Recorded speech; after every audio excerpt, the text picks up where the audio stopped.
Hey class, I'm back. So we're going to continue our conversation about Knapp's relationship model of relationship development. And we had left off, I'm just going to bring all these stages back, or these characteristics back. There you go. We had left off at talking about bonding as being that public, and this is Professor Barry Brennan, by the way, that public expression or demonstration of your feelings about your partner. And that's what the bonding stage is. Now, so Knapp looks at this. This is relational maintenance. Notice that these two, it's on the coming apart stage, but it's also part of that relational maintenance. So what you should know, I want you to think about it in terms of not something bad, okay? Like negative happening or destructive happening, okay? It doesn't mean that. It just means it's part of the natural kind of thing that happens. So here we are in differentiating. It means when we bend together and we start to get our own interests. That's natural. In fact, you don't want to be like connected at the hip with anyone. It's probably unhealthy, and we are individual people. We were individuals before we met. We're going to be individuals when one of us dies. Okay, if we stay with each other for the rest of our lives, if we do or not. Okay, so differentiating is an important part. It's when we start to say, hey, you know what? I want to go out with my friends on Thursday night. And I just want to hang out with my friends.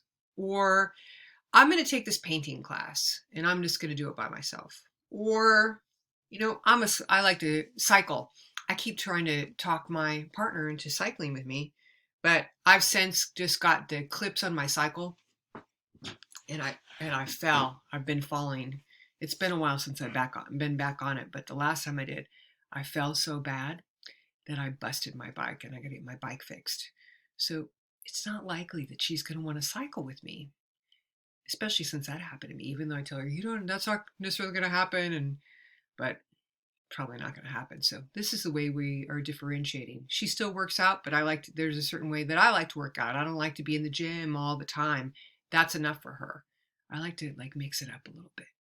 So that's what differentiating stage. It's normal, it's healthy. It's expected to happen in romantic relationships. It's expected. Okay, you could expect that. Now, circumscribing. That's when you start to want to have your own space. So it isn't just like I want to go and do my own thing. This is now becomes, you know what? I just need my own space here. Right? That, if you're the kind of person like me, I grew up as an only child. Sometimes I need that, you know? My partner always says, oh, you're never unhappy when I leave. And it's like, I am unhappy, but I have to be honest with you. I really love it when it's just me in the house and I'm with our pets. I call them my animals. When I was a kid, I loved my animals. I had dogs, and I finally got a cat later on too, but I love my animals and I love to just be me with the animals. A part of me that comes out that no one ever sees. It's just me and my partner does, but just me and the animals when we play. It's like animals are like little kids, right?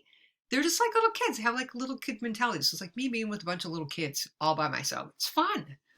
So that's a way that I actually, that just happens that when she leaves, but I do need my own space. Sometimes I need my own space just to recharge, especially with being at home all the time. We're always in each other's company. So sometimes I just need to, like in this office here, this is basically my office, and I just need to have time alone, right? Or there's a game that I play on my iPad. That's my way of just checking out. So it's normal. I think it's normal and healthy. Now, if we moved into what's called stagnation, okay, right here is the beginning of a relationship really coming apart, okay? Stagnation is when you feel like in a relationship you're in a rut. Now, as we talk about communication, if you're communicating with your partner right here, you know what? I just need some alone time, or I need some time by myself, or I need to have my own space, or I need to have the shed. It needs to be my workspace, or so I can work on my projects, just myself. If you communicate that, then you let the person know what's up, right? But when you don't communicate is when things become a problem, because remember, communication is the driver of all relationship. So here we are, stagnation, when you start to feel you're in a rut, chances are communication is the problem. Either you're communicating, your partner isn't, or neither one of you are communicating. Because sometimes you can communicate and your partner doesn't respond. Communication isn't working. So you start to feel like you're in a rut. If you stay in this right here in the stagnation, then you get to what's called avoiding or avoidance. Well, if you stay in a rut long enough, you're going to start to pretend that you're not in a rut, and you want to just like pretend it's not happening. And that's pretty much when you start to avoid. Like you don't come home, you start to come home. Like if you're in a rut and you're out, if you go out to work, you don't come home until your partner already goes to sleep. Like you start to avoid each other. So you don't have to talk at all. You know, when that happens, what's likely to happen, unless you do something about it, it's likely the relationship will end. Okay, because you're not going to get your needs met. The termination of relationship means your needs aren't getting met. But if you don't talk, you can't get your needs met. Of course, you need the other person to talk to you, because a relationship is a two-way street. They say that it takes two people. But know that a good way to walk away from a relationship is to know that you did everything you can, which means communicating what you need to communicate, right? Okay. I think you got an idea of how all of these pieces work. It's pretty interesting to know that these 4 stages are part of relational maintenance. Now we're going to move on to looking at communication climates. We're going to start down that path. So what is a communication climate? What the heck am I talking about? It's the emotional tone of your relationships. Think of your relationship, close your eyes, think of your relationship, put it in your mind. What is the emotional tone? Is it loving? Is it full of conflict? And it changes, by the way. It's not something that stays, it's not status quo or stagnant, or it doesn't stagnate. It changes. But right now, what's the emotional tone of your relationship? And you both contribute to it. It's not just one person. You're both contributing. So however that person acts contributes to the emotional tone of the relationship. I'm going to give you an example. So last night, a bunch of things happened. We at our house were able to get a new TV.